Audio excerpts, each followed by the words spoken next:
Jadi kisah yang aku ceritakan malam ini dikirim sama wak kita yang bernama Sasa dari Sumatera Utara. Halo Sasa. Nah jadi wak kisah horor ini terjadi pada sekitar tahun 99 sampai tahun 2000 di kampung halamannya Sasa yang kita sebut aja lah nama kampungnya Pulau Salang wak ya.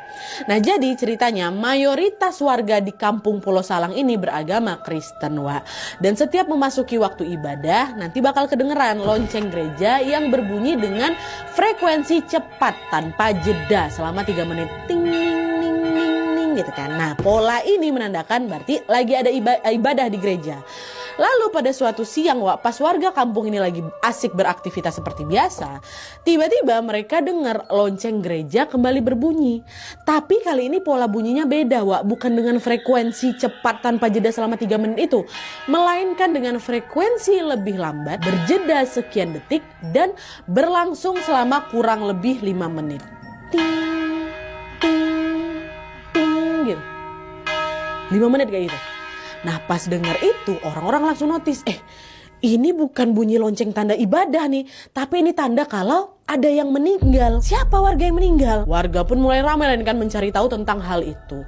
Sampai akhirnya mereka dapat info wak, kalau yang meninggal ini adalah tetangga kampung mereka yang namanya Pak Togar. Ini semua nama-nama samaran ya wak ya. Nah pas tahu kalau Pak Togar ini meninggal dunia, beberapa warga yang lain pun nggak percaya di situ.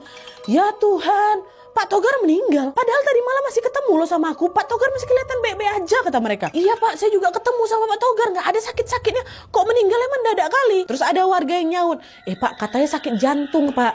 Tadi pagi sepulang dari ngantar anaknya ke sekolah, Pak Togar ini sempat balik tidur. Tapi pas mau dibangunin buat makan, ternyata Pak Togar udah nggak bernapas Pak. Kata warga yang tahu ini. Dah tuh warga pun segeralah berangkat ke rumah duka untuk melayat. Sesuai tradisi di sana Nat, kata Sasa, biasanya orang yang meninggal ini akan dimakamkan paling lambat 3 hari kemudian wak. Jadi misalnya Pak Togar ini meninggal di hari Senin, maka jasadnya ini akan dimakamkan di hari Rabu. Tradisinya memang seperti itu. Nah dari hari pertama sampai hari ketiga wak, sebenarnya warga itu udah boleh tuh melayat ke rumah duka ini. Tapi biasanya yang paling ramai itu Nat, kata Sasa ya, yang paling ramai itu tuh di hari ketiga nih lah, di hari terakhir. Karena di hari itu para keluarga besar almarhum udah pada kumpul semua di sana wak untuk hadirin pemakaman. Dan selain itu para tetangga yang berhalangan melayat di hari pertama atau hari kedua juga akan datangnya di hari ketiga. Nah kebetulan keluarganya aku Nat, keluarga Sasa wawak kita ini juga datang melayatnya di hari ketiga. Dan pas mereka sampai di rumah duka, mereka ngelihat lah peti matinya Pak Togar sudah dipindahkan ke depan rumah.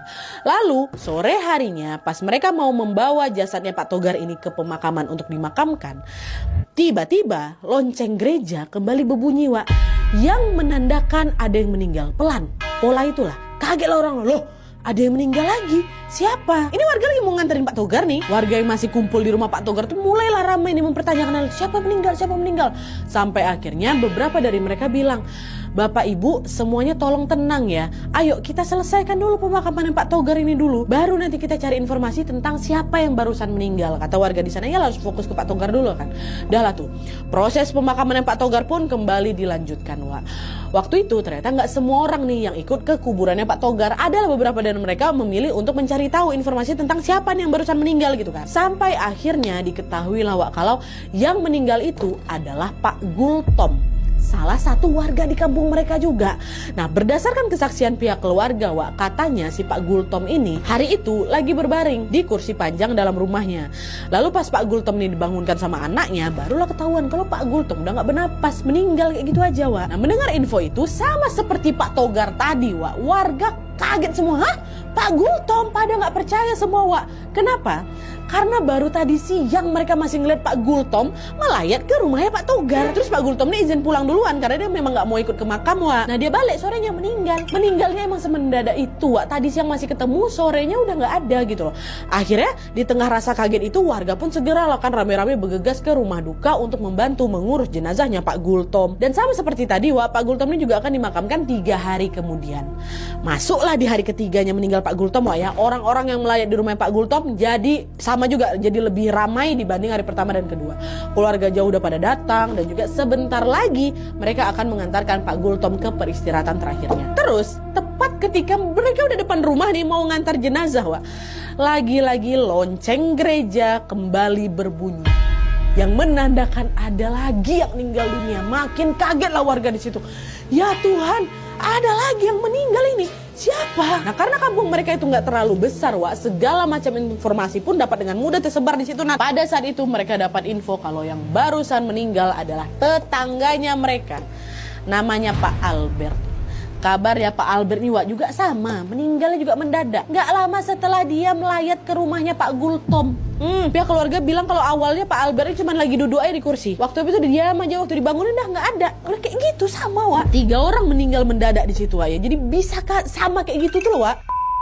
Nah, meski udah ada 3 orang yang meninggal secara mendadak di kampung mereka, Wak, warga waktu itu masih positif thinking, Nadia. Oh, semua udah jadi takdir Tuhan ini. Mungkin memang kebetulan aja mereka meninggal dengan cara demikian di waktu yang berdekatan. Kata beberapa warga kayak gitu. Di sana mereka masih belum mikir yang aneh-aneh lah, Wak. Sampai akhirnya